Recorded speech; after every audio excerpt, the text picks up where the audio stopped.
Oh, so this is one of the biggest questions I get asked all the time is how do I crack my own neck?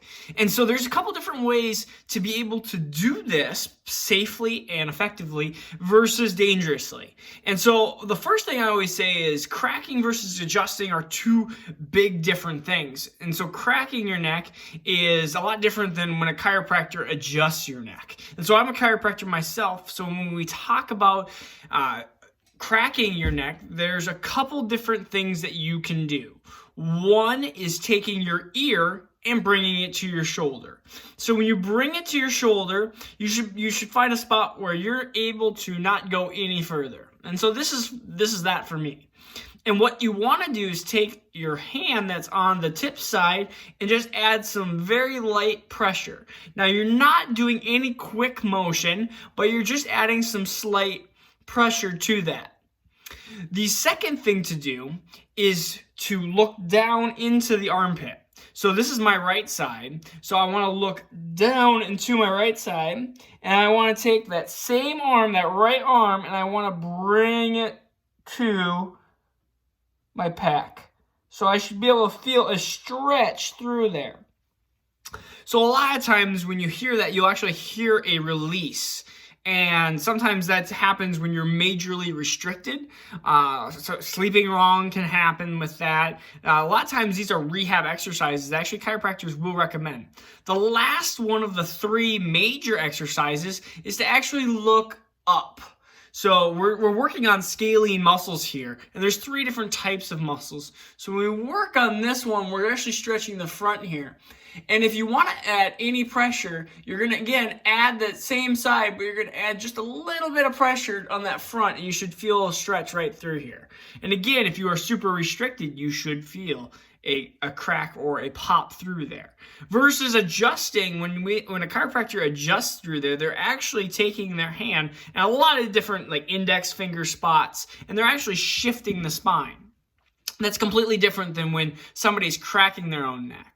A lot of times you'll see people take their hand and then they put the other hand on their jaw and they're actually forcing.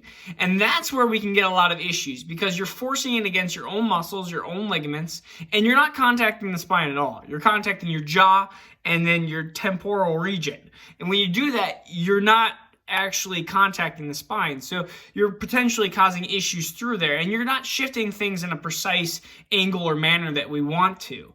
And so when chiropractors adjust, they're adjusting certain areas because they're trying to stimulate certain nerves, or they're trying to relieve pressure off certain nerves.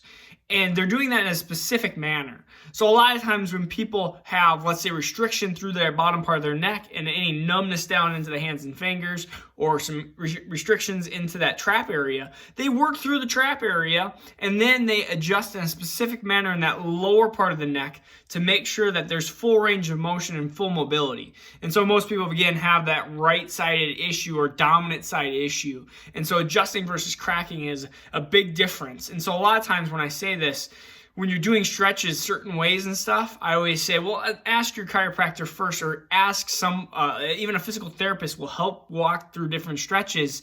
And sometimes it's good to be like, hey, are these stretches I'm supposed to be doing? Because there are times that actually doing these stretches will just irritate the area. Or if let's just say you have an issue on your right side and you're pinching over to that right side, a lot of times that can actually reproduce symptoms and cause more issues. So that is how to do the major three. So again, 1, straight, 2, down into the armpit, and 3, looking up. In fact, actually, when I looked up, I actually felt a little pop, but then pressing like that. And the fourth and kind of like that last one that I would say is tucking your chin to your chest and just applying light pressure down. And sometimes you'll feel a stretch right in the back of the neck all the way into the base of the skull. And that's a good one for headaches as well. And there's different rehab things as well that I'll be able to share as well on this channel. So if you like this channel, please subscribe or please leave a comment on what you would like to learn next, chiropractic, nervous system, or just stretching or reaction wise. All right. This is Dr. Marcus. I will see you next time.